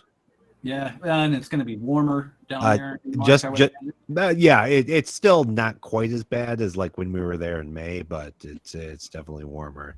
But Yeah. just to just the increase on those 4 plane tickets was over $3,000. Holy smokes! Well, but you're going in spring break. Oh, peak, yeah, it's the Yeah. middle of spring break period. It's horrible. so Luckily, the resort really wasn't more expensive, but yeah, the plane tickets Yeah. went way up. Well, I was pleasantly surprised at the reduced cost of the resort over in November. It was significantly less expensive, and that was nice. So Yeah, it was maybe 40% off. about that, It yeah. wasn't quite half, but I mean, that's significant. Like when you look at what the room rate is at that time of year, like compared to other times, and then look at flight rates. Like, yes, the flight is more expensive, but if the room rate is significantly cheaper, like, is that well, a yeah, wash? you save $2,000 on the room, but the flight is $200 more expensive. I'll Right. take that trade. Yeah, you betcha. Even if it's $300 more expensive, whatever. So, Yeah. Yeah, like that's. Let me do the calculus for you. yeah. 200 that's- is less than $2,000. yeah, Yeah. Yeah. we'll go. So it'll, yeah. I mean, for Wendy and I, it's largely about like childcare, right? Like we've got littles, and we could, maybe we could swing something, but odds are we're leaving them home, and then asking for somebody to watch our 3 and 5 year old for an extended period of time. That's an ask. So Yeah. see, but we'll figure something out, I'm sure. Grandma might enjoy that quality time with the kids. You never know. We'll see. Grandma's got him this week. They were like, "Get these little bastards out of here." So She had me as a child, so it's unlikely that I survived. So it's unlikely. well, actually, I think you need to put it that she survived. No, Yeah. she was always going to survive. Chris survived. Right. That's Yeah. awesome. I mean, So what's in the glass tonight, Brian? Oh, very good. There we go. Very good. Yeah. Jenny's got to it'll follow focus. that. Oogie Dale. Yeah, right down there. I think it's that stuff. Let me look. There we go. I just have to block my face because otherwise it's going to want to focus on my face. silly YouTube. Yeah. Well, Trying to it's put in camera. frame what people are. Yeah. Oh, it's not that. It's the Islay single malt. Oh, the 10. Okay. Yeah. That's perfectly acceptable. Jenny likes it. Yeah. And dead. So that is that. Yeah. Well, I mean, it is a Tuesday night. Oh, Yeah. Wednesday. It's Wednesday. What day is it? It is a Wednesday night. I'm trying to get ham sauced. Me neither. Any new news in the IT world since we last spoke? You IT know, specific? Not really. no. I mean, I Well, don't think last Amazon's had any outages this last couple of weeks. So, time, yeah, like, it's been relatively way to stable. go. Way to go. Yeah. Yeah. Log4j seems to have calmed down quite a bit. So I mean, for now. yeah, for now. We'll see what happens. So unfortunately, the lead time on new equipment is ridiculously long. Oh yeah. I heard 10 weeks on some Palo equipment the other day, and And that's nothing compared to you want some Juniper switches. yeah. 6 Just going to say months. switches are taking forever. And it's not just Juniper. I mean, Cisco takes forever, although I don't want to buy Cisco's DNA. And even the Dell switches, that cheap N series or S series switches from Dell are taking forever. So Yeah. I mean, it's a rough time for supply chain. And chip in particular has got some constraints on it that have been rough. shipping is actually cropping up to be an even bigger problem because the carriers are having trouble keeping drivers in the seat, right? There's nobody to hang on to that steering wheel. So and there's, what is that, 150 boats out in the harbor outside of Long Beach? Yeah. Right. Not boats, but big ships. So Yeah. they're just Like, stacked up. And I know like retail providers, like, well, I was wondering where my stuff is, and then I found it, and like posting pictures of like, here's the ship that my stuff is on, and it's anchored just outside of Long Beach or Seattle or like, fun story. If you can't get a truck to move it out of the port doesn't work anymore. That's some of those Russian heavy lift helicopters. I can't remember the name of it now, but yeah. Where would they take you? Where would they take them? Just start grabbing containers and dropping them off on trucks that are waiting on the shore. Oh, well, but that's the problem. The trucks there are no trucks waiting on the shore because there's no drivers to put in them.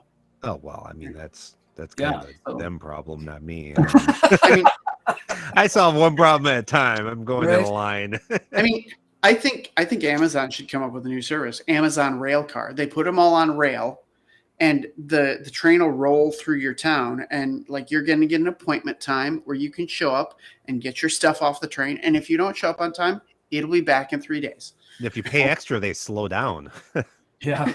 Yes. Back in the 70s and 80s, and even into the 90s, they actually made semi-trailers that they would put rail wheels underneath. Yep. And they were actually, and you could actually hit an air button or whatever, and the steel wheels would come up and it would just roll. They would hook it right up to a semi-tractor and roll it right down the road that way. It didn't fly well, but I'm sure they're looking into alternatives now. Like they Well, it has wheels and different wheels. I wouldn't expect it to fly. Well,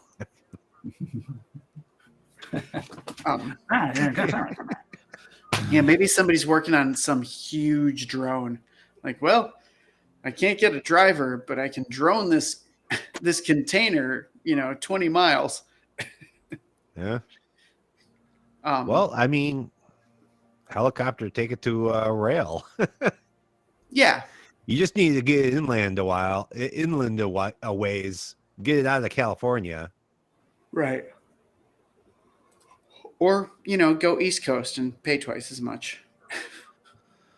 Or whatever. But then again, East Coast is having trouble too. Yeah, like nobody's got drivers. Florida, and then you're kind of constricted on the way out because there's not good rail on the way out of Florida. No. Right. But like, there's all kinds of stuff going to Florida, but not much freight coming out of it. And now, I mean, the ports are under capacity. They've got capacity to spare. They just don't have transportation outbound. It would just mostly trucks. It's a huge problem. And and grocery stores are starting to run out of food. Yeah. It's getting pretty bad. Well, that's especially it. on the East I'm not Coast. worried about that. I just want my switches and firewalls. And it's, Food? Who needs food? I mean, we can grow food. Can't grow a living switch. in Wisconsin, like Even a juniper. Right? Yes. We've got staples pretty much taken care of from a Yeah, food we've got standpoint, right? potatoes. Like, We're good. I mean, milk. we've got meat, Corn. cheese, staples clearly. What else is there? Yeah. Meat and cheese. meat, cheese, dairy, like Potatoes. we've got that stuff, and it moves around our state pretty well. Veggie can be a little hard, but I guess Well, that's why you there's drink some. your vodka. Well, yeah. So yeah, but yeah, I'm interested to see just how much they're willing to pay an over the road trucker, because like there are people that are qualified for that job that just haven't made the switch because the money isn't there yet. Yeah, it's Yeah. almost there. It is Yeah. real close to being almost there. And I still have my commercial driver's license. I don't know that any sane company would just hand me the keys to a truck and say, get after it. But Well, right now, you I'm could sure possibly get a pay raise. that's what I'm saying. Some of them now they're starting to I advertise mean, really good money. And we know a guy. There's a guy we used to work with that left IT that is now driving, and yeah. so I mean, it's coming. It's coming. If you can get a CDL, I'm guessing that we're gonna start seeing a whole lot more people signing up for truck driver classes soon. yeah, It'll be the new if it welding. hasn't already started. Yeah, Any whoozle. Anything else new going on, Rick? Anything you want to talk about? Anything you want to get off your chest? I do something wrong. No. no, we asked you a question. What? Why? What have you heard? Yeah, Nothing. oh, do you have evidence? All right. I'll come That's back with a awesome. warrant. No, there's really not much going on. Nothing new IT wise. There's, I'm fighting the same battles as everybody else is. Sorry,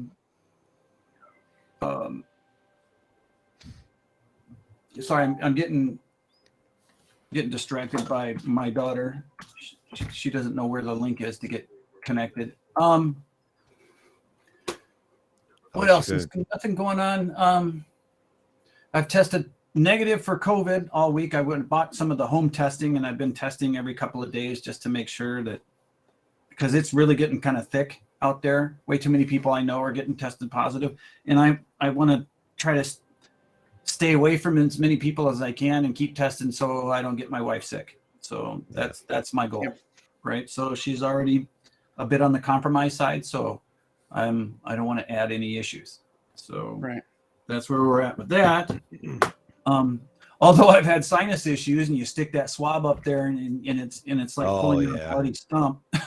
So I don't know if that affects the results of the test at all. So there's a place on Sunset where you can go drive in, no appointment needed. Results in an hour. It's 24 hours, or did they have the results sooner than that? Sooner, it's like an hour. Oh, no kidding. Yeah. And what are they charging for that? Nothing. Insurance okay. covers it. Yeah. I had no idea. Yeah. I mean, instead of trying to drudge up a home test that you can barely find. I mean, they are hard to find. And starting, I guess somebody at work told me that starting tomorrow, insurance is going to start reimbursing people for the home kits. And that's just what I heard from somebody in our company. So I mean, they're already they're paying for the rapid tests and the PCR tests. Like if you've got insurance and give them your insurance information, they're charging them for it. So it makes sense in the insurance company to be like, oh, you're going to do a $25 home test instead of whatever insanity that Walmart is going to charge them. Yeah. But there's that. I don't have, not much else going on as far as I know. I'm sorry. Go ahead, Brian. Or I was also going to say, if you're headed towards Janesville, Johnson Creek, there's one right at the outlet mall. Oh, It's you know right what? in the parking lot there. Gonna be I hard. hardly to ever get go in. that way anymore. Oh, okay. You take. Yeah. I like that back way better. Anyways, you know Yeah. me. It's a less stressful drive. And Yeah, yeah. So Well, it is. It's a nicer drive than taking the expressway. Yeah, maybe it's 5 minutes longer. I don't care. it's like 12 miles. 12 miles shorter drive distance wise. It's like 12 miles less to drive. Yeah, And yeah, I think it adds maybe 5 minutes, 6 minutes Bet. to the trip. but it's a I'm more lot less pleasant stressed drive out. overall. Yeah. So Chris, what we do is we take, what is it, Highway 18 down to 67? No, 59 down to 67, and pick up, and then we go through the woods, and you wind up just Over the river and through the woods. yeah, it's Highway A and whatever Walworth County and down and do there. So you're really going back country. Ask Brian his first trip in the middle of a snowstorm going that way. Google told him to go there. Yeah, so I was basically watching the GPS to make sure I was still on the road because It was you couldn't see. you get But through the Sugar Creek, you have yeah, no idea where you're it's at. Sugar Creek, and but they had a switch stack that fell on its face, and I was trying to rush down there in a snowstorm, like Yeah, a blizzard. By the time he got there, we had it sorted out Yeah, mostly. yeah. He charged me. He said, "No, sorry, Rick, you don't get." Oh this." yeah, you're getting drive time and everything on this one. That was pretty funny. That'll there's a good topic for next time.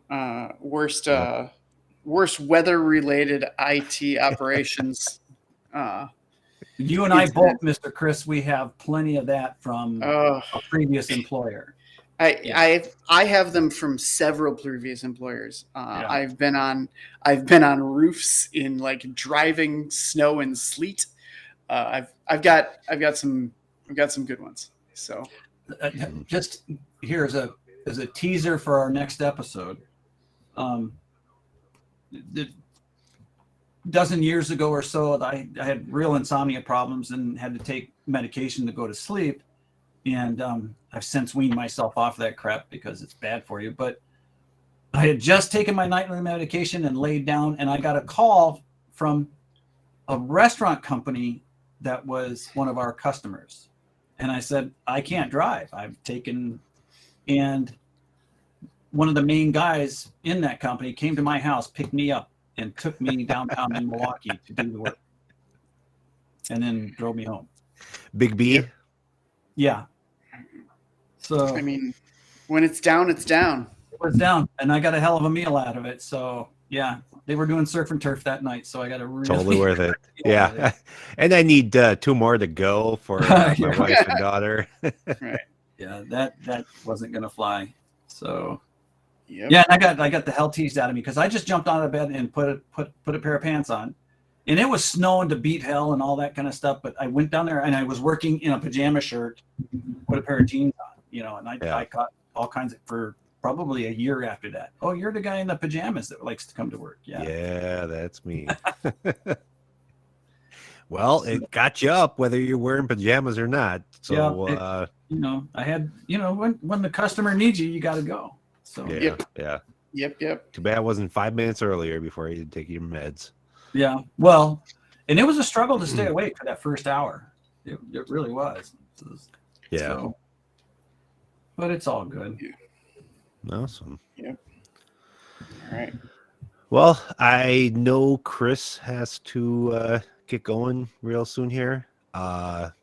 Rick, would you like to stay on, or you want to wrap it up? We can stay on for a little bit, whatever. We can chat about whatever you'd like, sir. Either way, I didn't have a whole lot lined up just because I'm surprised we even went an hour and a half. Well, or an hour 25. Okay. I'm surprised we went this long just because Chris is down in Jamaica at the moment. So we didn't really, we didn't really have anything lined up. It was just kind of cheap. Do we have any viewers? I mean, There's 3 on right now. is there? Who do we have? I can't see. Don't know. I can't actually see who it is. Okay. I'd assume that you are not on anymore. No, because there's no echo going on like Yeah. last time. Like last time. Yeah. Because I believe we were at 4 until you actually joined the stream. So. Oh, okay. Yeah, this software is pretty cool. I think actually Jenny and I are wanting to. Well, there's my my offspring. Oh. Hello there, young lady.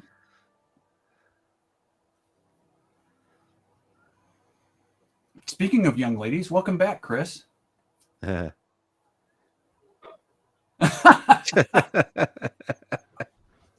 That's awesome. Oh. No audio, young man. Sorry There we about that. I had to run and answer my room phone. Crazy. Who would Like call super your old room technology. phone at like 10:30 at night? Oh, I asked them to bring us more water. Oh, And they were calling to say, "Oh, we're bringing you more water." Like, great. Just bring just me bring more the water. Right? Here's your water. You have the key. Right. Anyway, so yeah. Well, on that note, I am gonna jet, and it's good to see you guys, and we'll Absolutely. catch you all later. Hi, Shauna. Bye, Shauna. Yeah. You want to try and do a Sunday because you're coming home on Saturday, or is that too tight? Let me think about that. I think it might be doable. Like the kids are going to be crazy and exhausted, but Yeah. I can So probably do it. tentative Sunday, 8 seems to be our time. Yeah. I don't know if that's a great time or not. Yeah. Both people that watch haven't chimed in. I I mean, the extended viewership. Whatever. we I'm have doing this some because it's loyal interesting followers. to me. Indeed. It's out of my comfort zone, which is why we're doing it. Yep.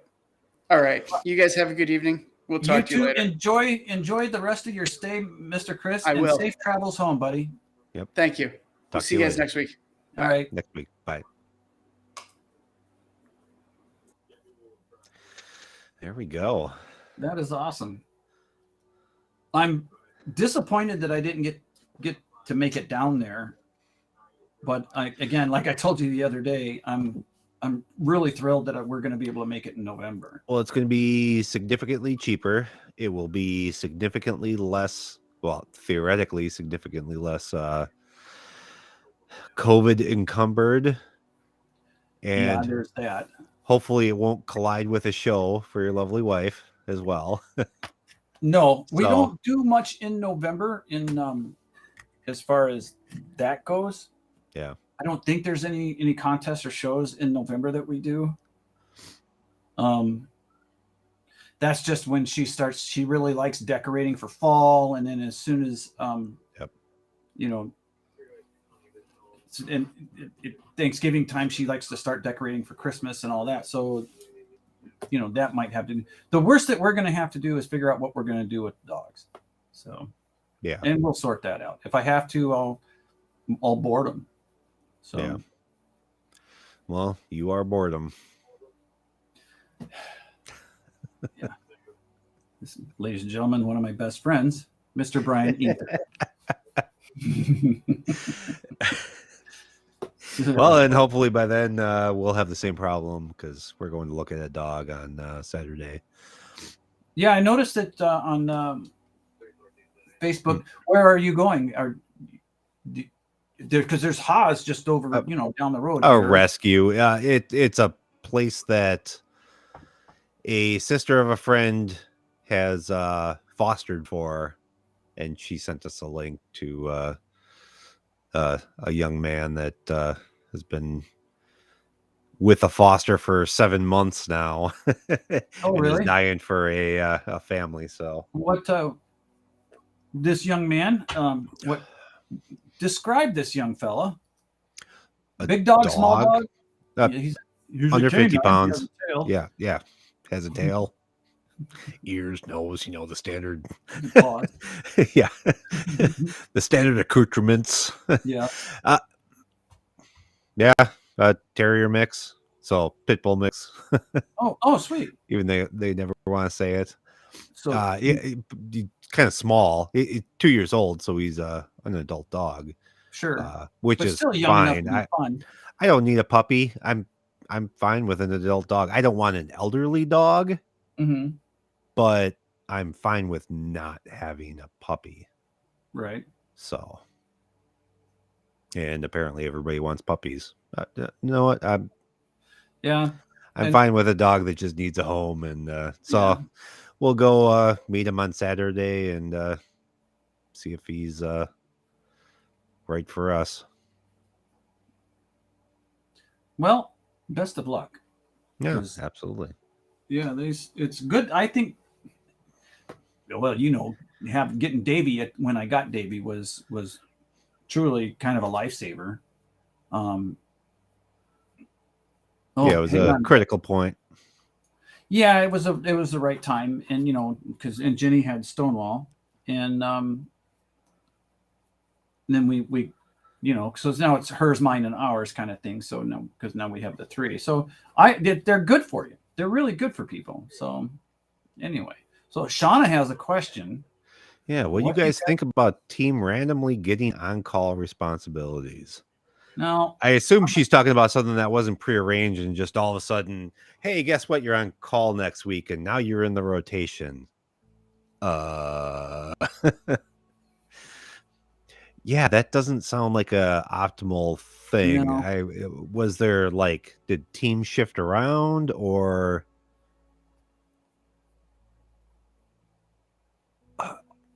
no? We need more information, Shauna. Yep, need some more detail. Shauna, Shauna, na. You want to come on and talk to us? I'll send you a link. Yeah, that's a good idea. Just send it to her in whatever that is. Yeah. Oh.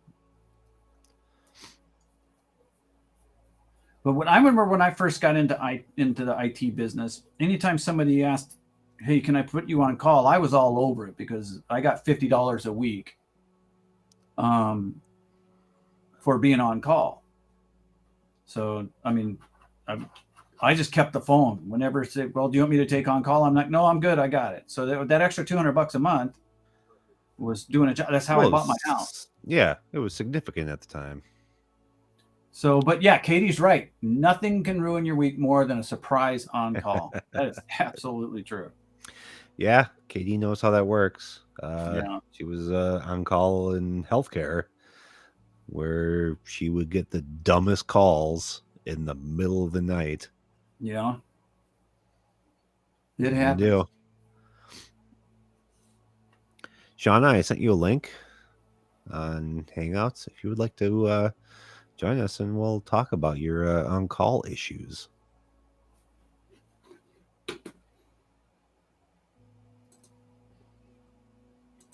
Nice. She will be joining us. Excellent.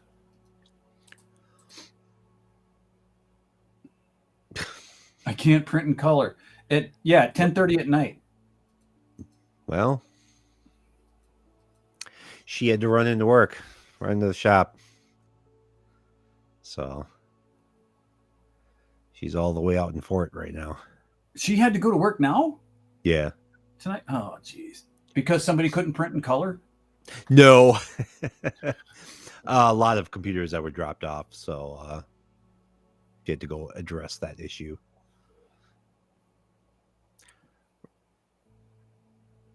Ray 3 a.m. What? Professionally tell them to eat arse.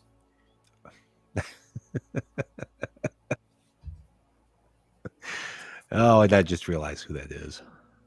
I'm not sure who that is, but I know who that is. okay, fair enough.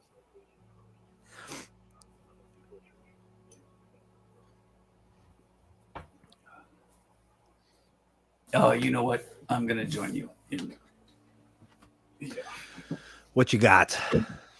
I don't know, a bourbon of some sort. Bourbon works. Oh, Oh, you know what? Here, let's do this. Oh, try 3 a.m. printing issues. So Catherine expanded on her Ray 3 a.m. Post. So she had try 3 a.m. printing issues. So yeah, that's when she was working in healthcare and would get on-call issues at just crazy hours. Oh, a little bit of Pappy. Yeah, why not? Why not? I haven't. This is the first time I've messed with it since August. Okay. Which, again, by the way, thank you for. That was a great evening. I enjoyed the hell out of that. Oh yeah, that was a lot of fun. Even though you almost started to fight, but only one. only one. That's below average. Yeah, I would tend to agree, Catherine. Printing is usually not an emergency, especially not at 3 a.m. Yeah, I remember back when I was working as a mobile road warrior engineer that I would tell my customers, if you are calling me after 10 o'clock at night, it had better be the place is on fire. So, yeah, so the place Catherine was at, an answering service got the initial on-call phone calls. And right. they would decide whether to actually forward that to the on-call personnel. Oh, which really? People quickly had figured out what the magic words were to get shuttled through even at 3 a.m. when you have a very non-emergency issue. Right. We get that now and then. I'll get a call and I can't log in. Oh boy. My password. Oh boy. Oh boy. Oh boy. Oh boy. I'm using my phone because I'm waiting for my computer to turn on. A wild Shauna appears. Hello. Hi. How is it going? It's going. How have you been? I have been good. I've been busy. I have two very annoying puppies, so I hear that you're looking for one. Yes. Let me provide it to you. Oh. Oh, your paws are wet. Get down. But no, it's going good. Work's keeping me busy, and I wanted to talk to you guys about that. I don't know if you could see my questions because I was typing in the chat. Yes. So what are your thoughts, sir, when it comes to we now have a team that is going to be randomly getting some on-call responsibilities that weren't part of the job description? What do you think needs to change with company policy to match with that? Okay. Yeah. How's that for a loaded question? Okay, so yeah. So they're not springing you at the last minute with like tonight you're on call. No, it will be planned out, and I have requested that we have like written documentation on what that is. There's two of us that are pretty much available to any agent on the call center at all times, anyways. So now just kind of getting that into a schedule and getting everybody else involved. Yeah, so definitely from the very get-go, lay out who are going to be who are catching phone calls, who are in the rotation, what escalation looks like, because most of those people that are in the rotation will probably not be able to fix very many issues beyond like password resets or I can't get on the VPN.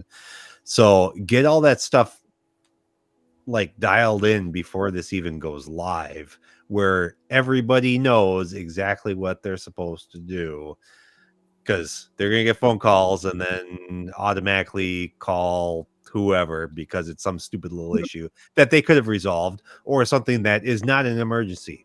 They need to know that there need to be clear-cut guidelines. What is an emergency? What actually qualifies for on-call?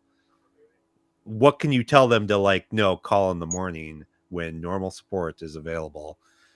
Well, so, and given that she works for a customer, I work in a 24/7 call center.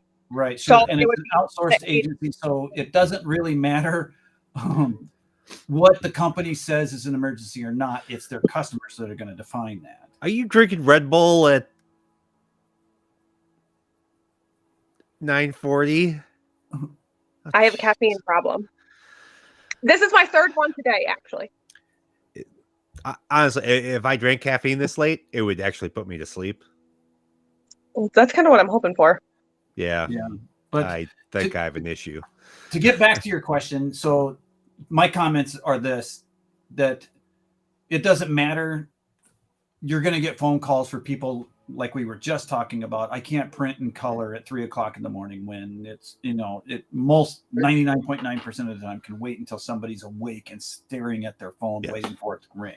But those need to be clear guidelines that are laid out at the very beginning and communicated not just to the on-call staff, but also to the users that are going to be calling in. Yeah, this is what's important, and this is what isn't. This can wait till morning. This is an emergency. Like, right. I need to go in and code something at 3 in the morning. I can't connect to the VPN for some reason, but it's not because I'm stupid and forgot my password. Right. Right.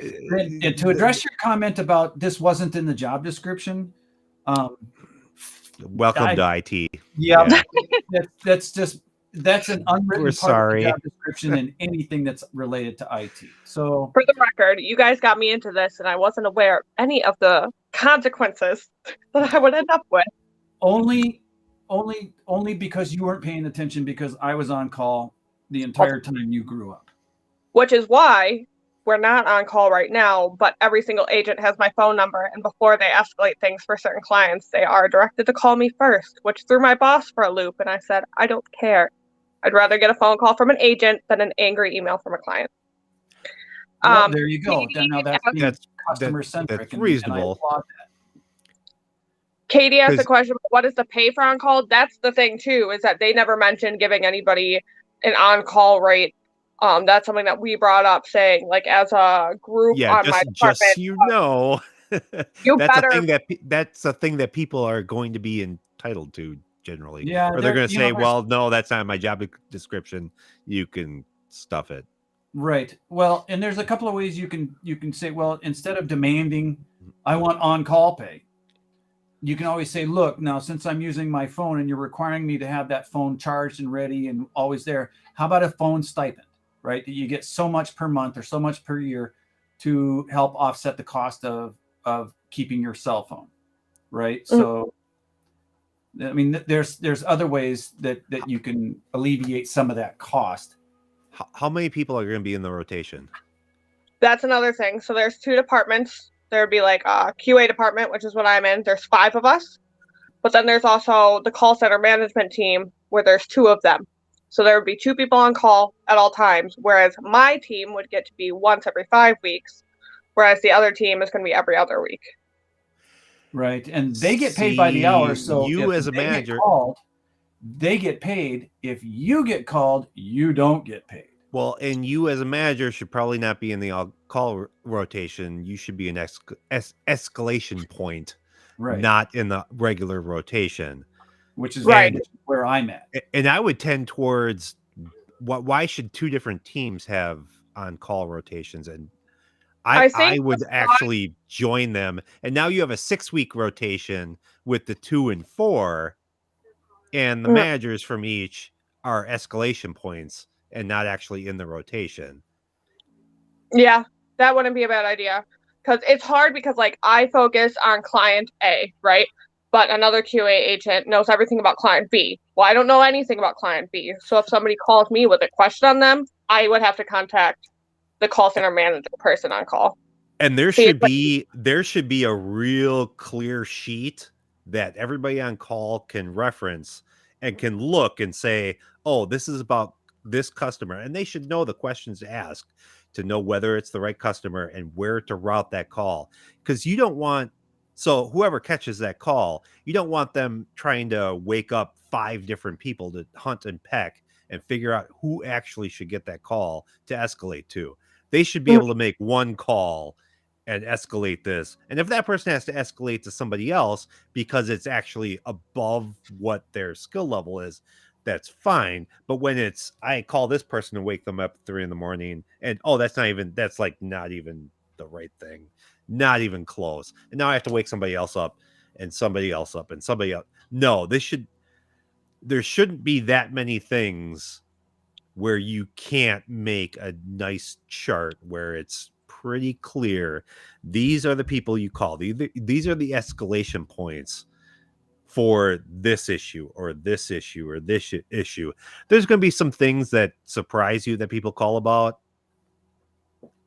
It's going to happen. You add those, but you try and have it as much dialed in before you even start, so that that doesn't catch you off guard. Because Charter went down in my neighborhood. What do I do? Yeah, wait, call Charter. Suffer like the rest of us. And that doesn't get escalated. So, honestly, God, that silliness does happen. Can you get to dailyotter.com? We have had that during the day, like, oh, Time Warner's down. Can I still connect to the VPN? No. Paper for you. You better write that stuff down. It happens. Welcome to IT, my dear. This is one of the growing pains. And the thing about this is you get to help shape what your on-call looks like at your company, right? Because it's brand new. Brian had some great things to say. Now, get out your notepad and write some of those things down. And when you go back tomorrow and say, hey, look, I talked to a few people. Let's do these things. Can we talk about this? My glass is busted. One of my Glenclarians. Yeah. Well, don't break your stuff. Those are engraved ones. What's on there? I don't remember. Oh, this is from Badlands Distillery in Kadoka, South Dakota. Can you see it? Yeah, I can kind of see something's going on. Yeah, well, it's not even real bourbon. It's bourbon-like because they don't age it and whatever. It doesn't fall into the criteria. It's a brand new whatever, and it was a bunch of flavored stuff that Jenny and I went, oh boy, in the heat of the moment. It was whiskey, not necessarily bourbon. Yeah, but we spent a bunch of money on it because we were just. It happened. Well, you like what you like. It doesn't. Well, I don't think it was 2 years ago. I don't think we opened it yet. So. Oh well, you must not have liked it that much then. Well, neither one of us are like real big drinkers. I mean, I like the flavor, but this is like such a rare thing for me. It's kind of a treat that I'd sit down and have, a tiny little, couple of shots of bourbon or whatever. It's whatever. It must be nice. Cheers. Right? So. Cheers. Oh yeah, how you doing, Brian? How you holding up over there? Excellent. They killed a bottle, but well, not tonight. I was about to say, I was like, do you want my AA necklace? Do you want me to? No. Yeah. No, I'm perfectly fine with all my problems. Yeah. Whatever works, Dad. I support you in every one of your endeavors. Yes. Thank you very much. Except for the ones I say no to. So, Catherine asked, should you be paid just for being on call? If you are an hourly employee, absolutely. It won't be much, but you are going to get. You should be paid while you're on call, because you are expected to pay attention to your emails. You're expected to pay attention to that phone that's in your hand. That's another thing. Is how are the phone calls getting distributed? That I don't know. Is there gonna be a physical phone that follows on call?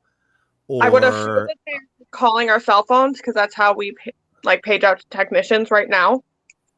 So I would assume that our cell phone numbers would just be on a sheet of paper. That is an awful system. Now, so if you have it wouldn't really be a call tree, but basically a number where they call into your phone system, and then that forwards to whoever's on call. But just having a list and having people having to look on a calendar to figure out who's on call, to figure out who to call, that is a horrible system, because everybody's going to call the first person on the list. That's how it works. 97% of people are just going to call the first person on the list, and they're going to say, screw the calendar. I don't care. Our calendar is completely in an Excel spreadsheet. Ooh. For a 100 employee organization that is now getting changed, which is very exciting. We just don't know when yet. But yeah, everything's like in Excel, so everything's very basic. When it comes to how the customer calls us, though, I will not be answering customers' calls. The customer calls the third shift call center or second shift or whoever, and then when nobody's in the building, they will then reach out to us if, oh, do I need to escalate this, or this is a problem, or Okay. this location is down. So the So it customer would I- only be the call center calling you. right. The Right. customer's not going to have your phone numbers. The customer will not have my phone number. It will be employees at my organization. And Okay. Katie, no, we do not have work phones. We just have desk phones and then an app on our computer to answer phones as well. Does the app also work on your? Is there an app also for your phone to be able to? Yes, but it's known to have problems. Okay, fix What problems. is your phone system? Nextiva. Never even heard of it. You ever heard of that? No. It's fine, for a smaller organization. But now that it is the size that it is, by the time I even got hired, I think we're outgrowing it for sure.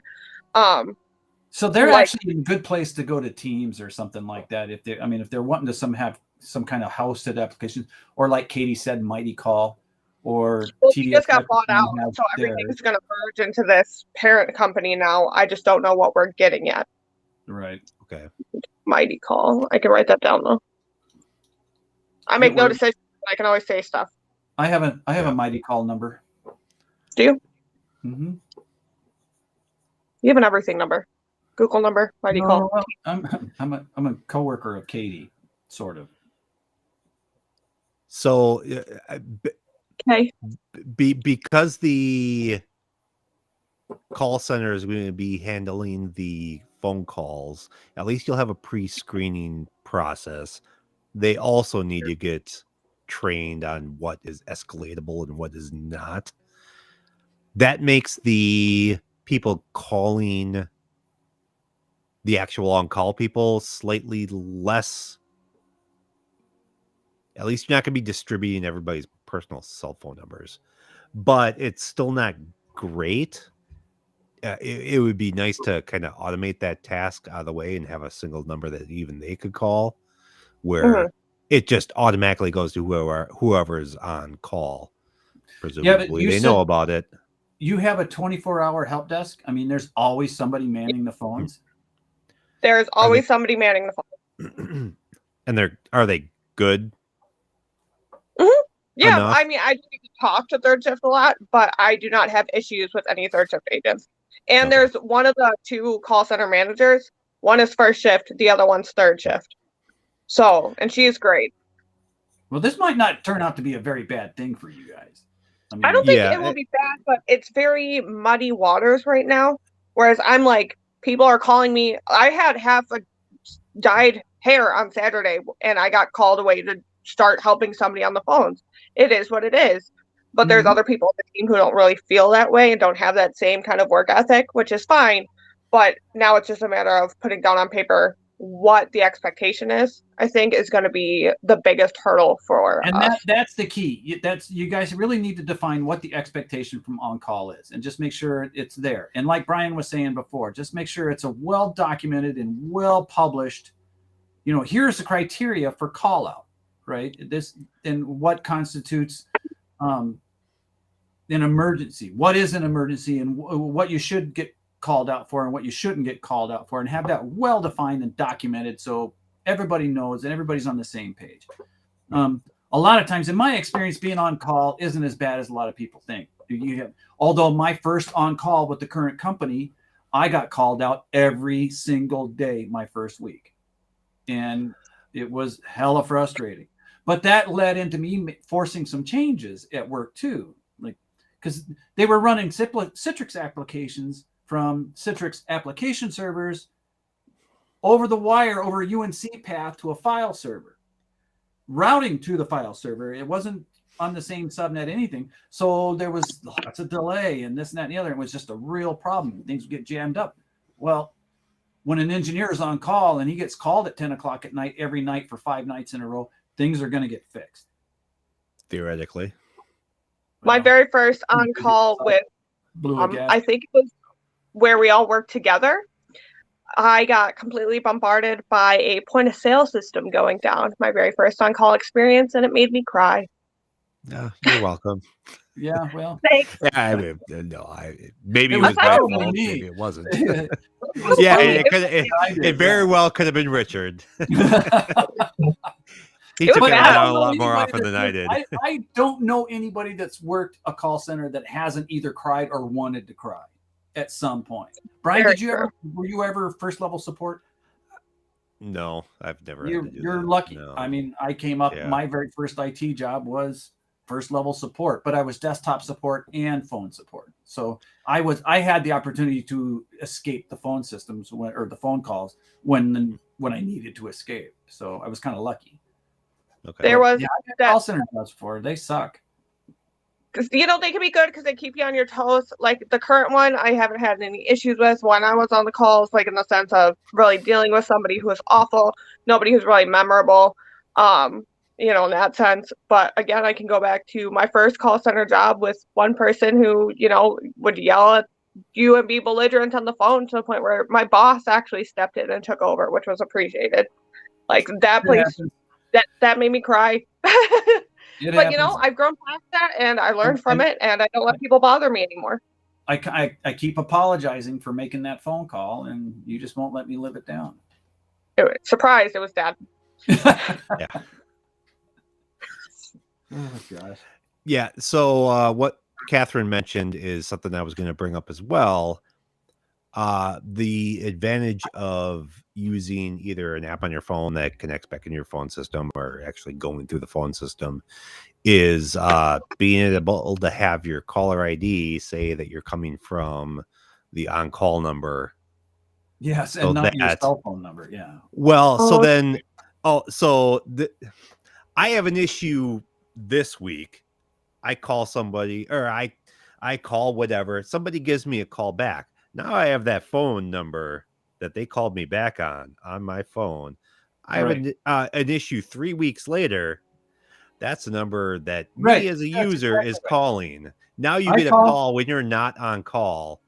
The fact that you can overwrite what that user ID or caller ID looks like and make it look like it's coming from the on-call number. So that way when they call in, it goes to the on-call number, be it the call center, which you're lucky to have, or just a distribution.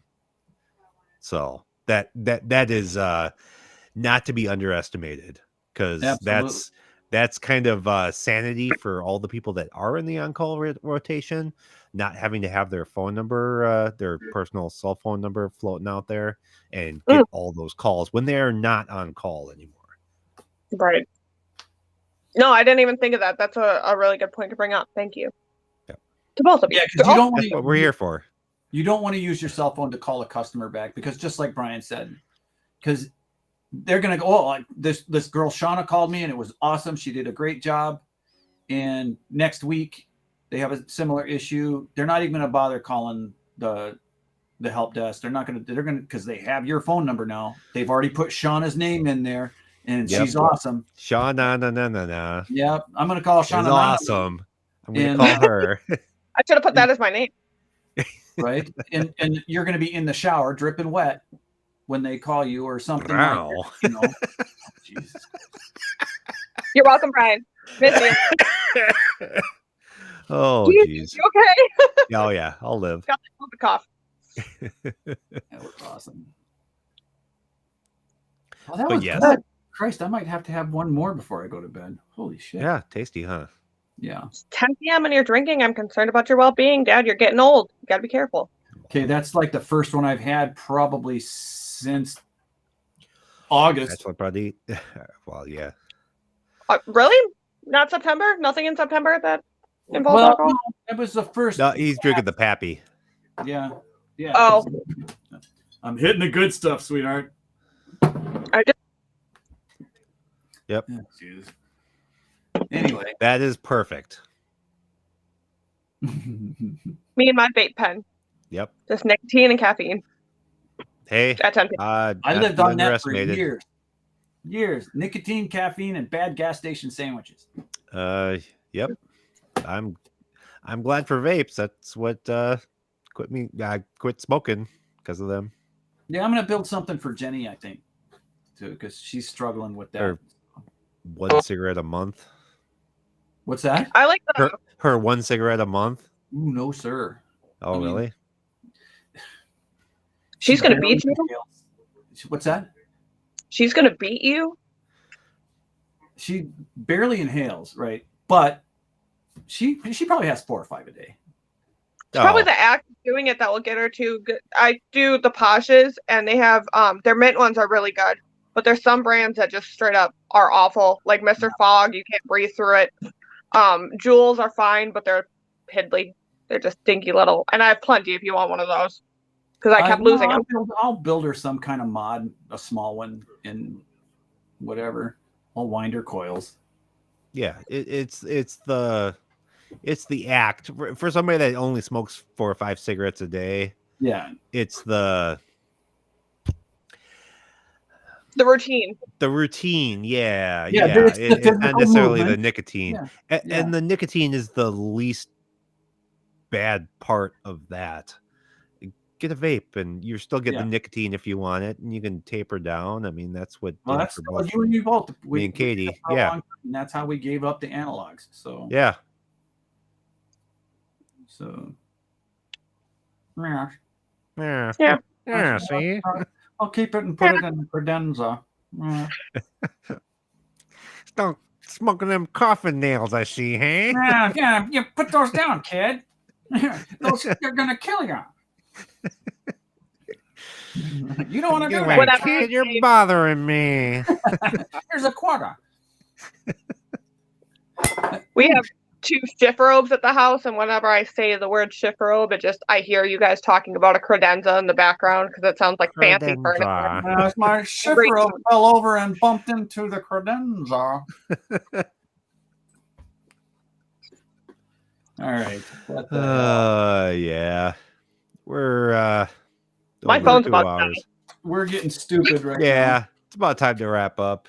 At least we did come back, and we tried to keep the first hour IT related, and then we kind of drifted, and then lovely Shauna came on and put us back on the right track. Thank you for having me. There you go. Bring some questions. I appreciate it, and I love to see your beautiful face. Absolutely, and we love to see your beautiful face as well. So, are we doing this again Sunday, there, Mr. Brian? Mr. Probably. All right. So Sunday at 8:00. Shauna, are you a member of the Facebook group Wisconsin IT or whatever it's called? Yes, I am. Okay, so that's where the link would have been. Yeah. That I tried to send you. I don't know why it didn't work. Well, I sent it in our group chat as well. Oh, that's where I ended up finding it, but I didn't get home and get done with dinner until like 9:30, so that's why I didn't see it. Oh, well, there you go. Where were you? Meeting night. Oh, gotcha. Mm-hmm. Gotcha. That's more I would have been on live stream, but it was the radio club meets on Wednesdays at 8 on the repeater, so I had that to deal with, and then so. Got to adjust his antennas. Yeah, that's later on. That's to the radio. Yeah, the radio. Yes. It's the only move he knows, Shauna. So. Oh my God. You know, you'd think by now I'd be used to this stuff, but every now and then, it's still something just hits me kind of sideways. I don't know. The gag reflex kicks in, and it's like, oh boy.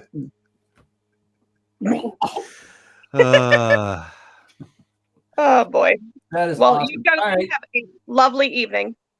Yeah. Thank you very much, and you have a lovely evening yourself. Let's get an agenda for Sunday. Yeah, you want to be a regular, Rick? I do. I would like to be a regular. Yeah, that'd be kind of fun. All right. Well, and this first couple of weeks has been a little weird just because of holidays and vacations and all of that.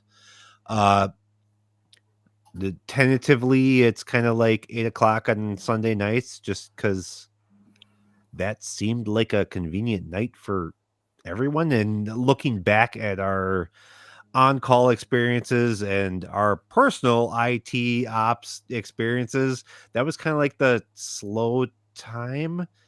So it seems like the time when most of our audience could probably watch as I would agree with well. that. I don't know if that's the best time, but that's kind of what we're aiming for. This is a weird one because Chris is down in Jamaica and I am not, because I have the coof.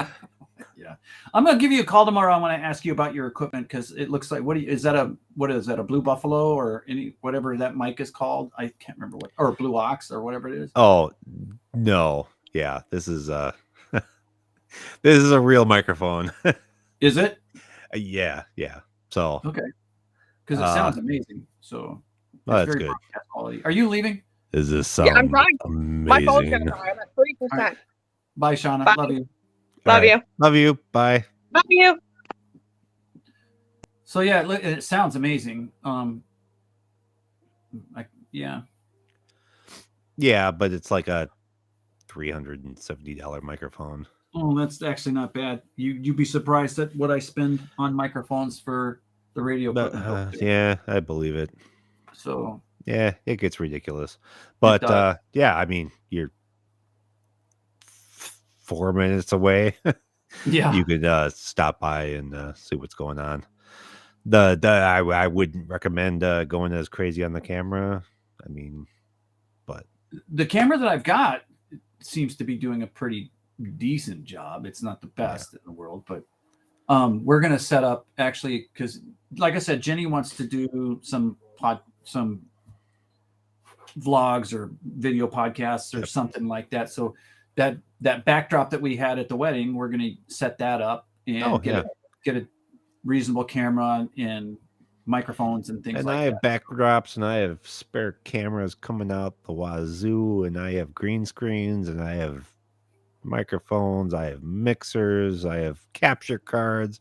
This is all stuff I have before this even this is like well, I might as well use this stuff since I bought it all. Right. Yeah. This is why we're broke.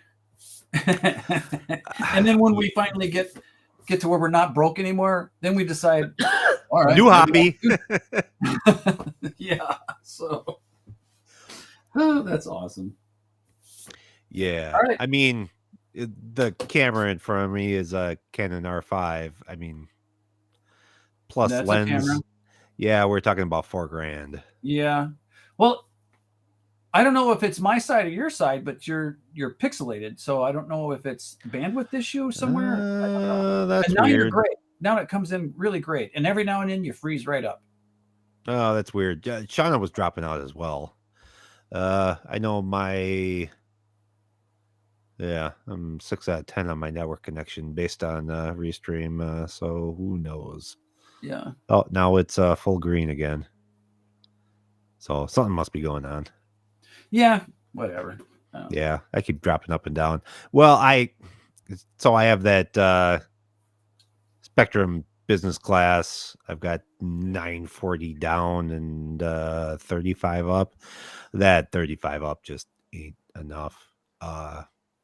Just because like the nodes I'm hosting, I mean, that's 20 or 30 megs a second, 24/7. Total. Well, from the overall, I don't have it broken out by each individual node. In aggregate, but you're filling up your pipe going up. The better part of it. Yeah. So it's almost time for you what to do. I've kind of considered getting a home connection just for a second because I gig up on a home connect or like the 940 by 35 on Spectrum Home is only like $100 a month. Is that all it is now? Yeah, I'm spending over 300 for the one I have now. Well, because just for streaming and stuff. Are you getting? Yeah. Yeah, and I'm already doing SD-WAN on my Apollo, so I can shift this traffic wherever the heck I want it to. Yeah. So I can give it its own pipe. It's not really a big deal. Because I think that's the main contention, because all my torrents of Linux ISOs are stopped currently. So that's not contending. It's just my crypto stuff. Yeah. So Well, yeah. Well, you might want to think about then, either going with a synchronous connection or which will be super. Yeah, I keep hitting up. So when they did the construction of the bypass that kind of goes in front of my subdivision, they did pull fiber along the bypass. I have no idea what provider actually did that. I have a sneaking suspicion it's either AT&T or TDS. Well, it could be TDS, but originally I thought it was AT&T, but I'm leaning toward TDS at the moment. Well, if it's TDS, that's not a bad place to go. But AT&T with all their issues and all their bill creep and all that kind of stuff. AT&T. Yeah, I don't know that I really wish Comcast, not well, sometimes Comcast, but Verizon Home Internet was up here. Because they've been, Christ, they've had gig down in the desert Southwest forever, and everybody loves them down there. Yeah, see, I've used them professionally. I've used their MPLS services, and I'll pass on Verizon. Thank you very much. Really? Yeah, they're kind of awful. Well, I think they're all awful. They are all awful, and a vast majority of the complaints are probably 50% on the user, not necessarily the service provider, but all the service providers do provide a subpar service. Yeah, they all do. Yeah, yeah, they all do. Favorite, like and they're all basically the same. Whatever they're called, Spectrum, whoever they are. They're my favorite, but they're just as bad as everybody else at times. Oh yeah. So and then there's companies like Lumen, who I'd like to just,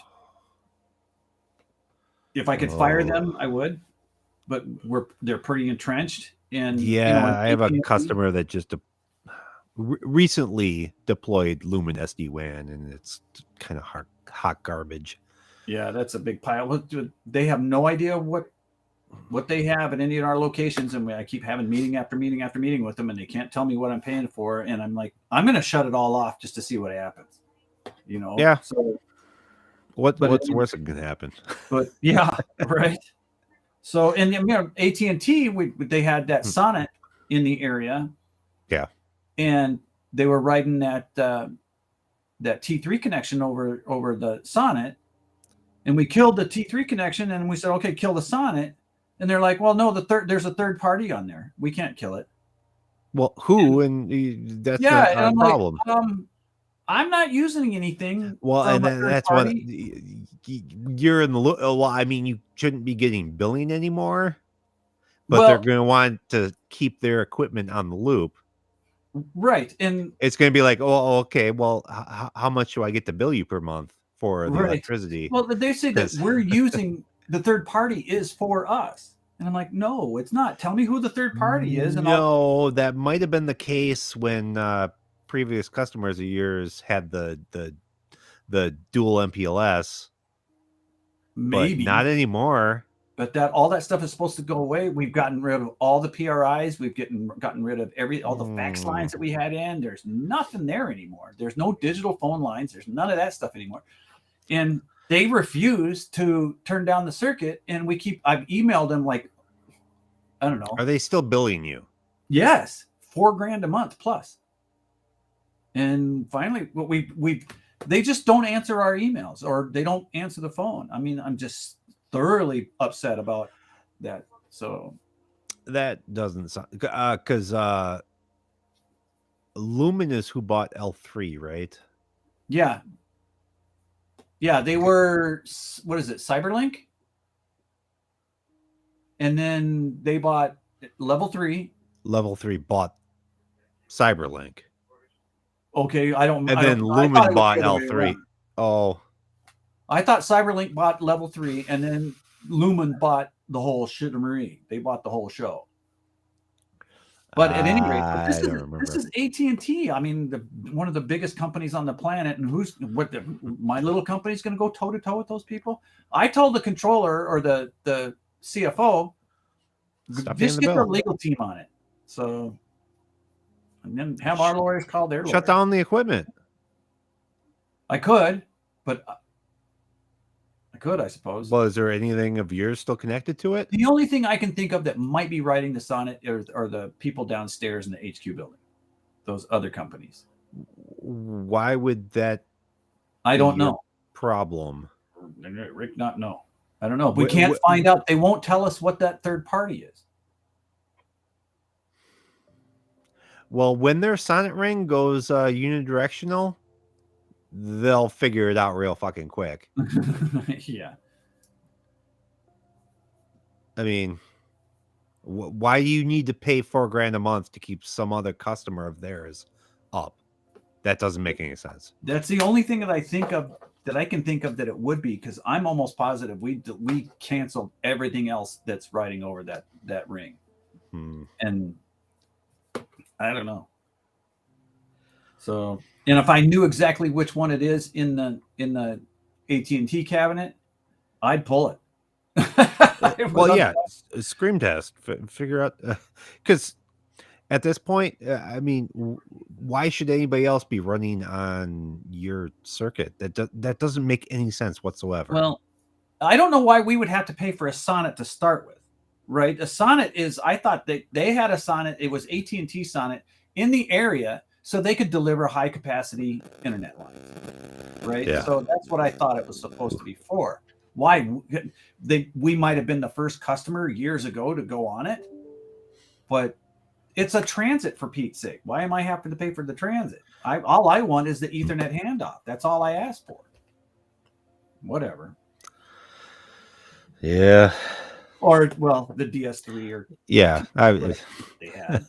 Yeah, nothing's running on that anymore. Yeah, I would dig in and yeah.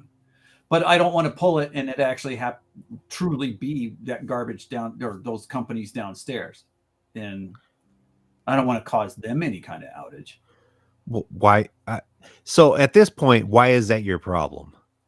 Well, it is. Why would a company downstairs legitimately be running off of your equipment? Upstairs in the HQ data center room, Yeah. over there, you go up against the wall where the switch racks are. Yeah. And you look up against that north wall there at the end of the UPSs that are in there. There's that 2-post rack over there in the corner all by itself. That is still running some sort of circuit for people downstairs. I don't know where it comes from. I don't know what it does. I don't know why it's there. Whatever. Oh, something weird just happened. Did I lose you? I still have you, but